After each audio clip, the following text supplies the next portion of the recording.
I'm excited for you to be watching this video series for our children's ministry. Our children's ministry is so important here at Cornerstone, and what you do makes a vital impact in the lives of our children here at Cornerstone. I wanted to start off by just telling you a little bit of a story about what happened to me and our family on a vacation one year. When our kids were little, Luke and Emma were about in 3rd and 4th grade. Drew was a little younger, so we went to a church on vacation. And when we got there, there were balloons hanging up and all this signage, and we could tell that the children's ministry had a separate entrance. So we kind of made our way over there, and they were so excited for us to be there. They greeted us at the door. They gave our kids treat bags, and man, they just treated us so great. And Luke and Emma went in children's ministry, and they had a live band, and this place was rocking. And it wasn't a huge church. It was a church of about 500 people. But Luke and Emma could not stop talking about how great their experience was that morning, about what they learned and how the volunteers made them feel, and they just absolutely loved it. Now fast forward a few years. We were now Drew was old enough to go. We were back in the same town for vacation, and Luke and Emma had been telling him how great this church was. And this was about 8 years later.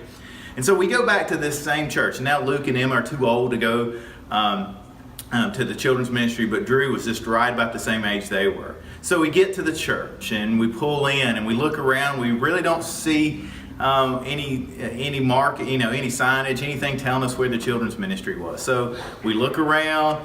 We go up to the front door, and they had a couple of greeters, and we said, "Hey, we're new here. We're on vacation. Where do the children go?" They looked at each other with this bewildered look, and they said, "Honestly, we have no idea." I'm like, "This isn't good." I said, "Well, when we were here a long time ago, the children met in this other building." I kind of pointed at it, and they said, "Yeah, I think that's where you're supposed to go."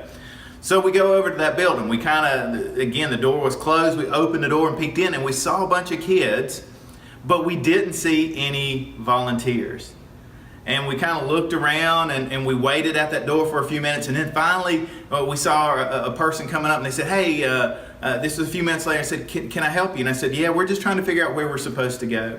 And they said, "Oh, I'm sorry, we're just running late this morning. You're in the right place. This is where you're supposed to be. Our check-in worker's not here yet." And so there were kids there, there were no volunteers, nobody seemed to know where you're supposed to go.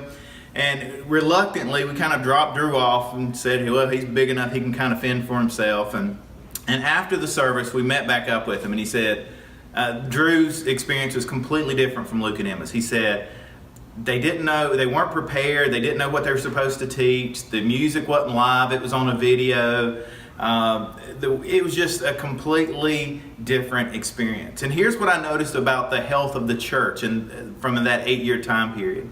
The first time we went, the church was just full of life. Lots of young families, lots of just all ages present in the church. The second time we went, the church was almost entirely senior citizens. Now, what that tells me is if you want a church to be healthy, you need all ages, and you need a great children's ministry. And so what you do is important to the health of this church. You're teaching and training our kids. You're helping them learn about Jesus.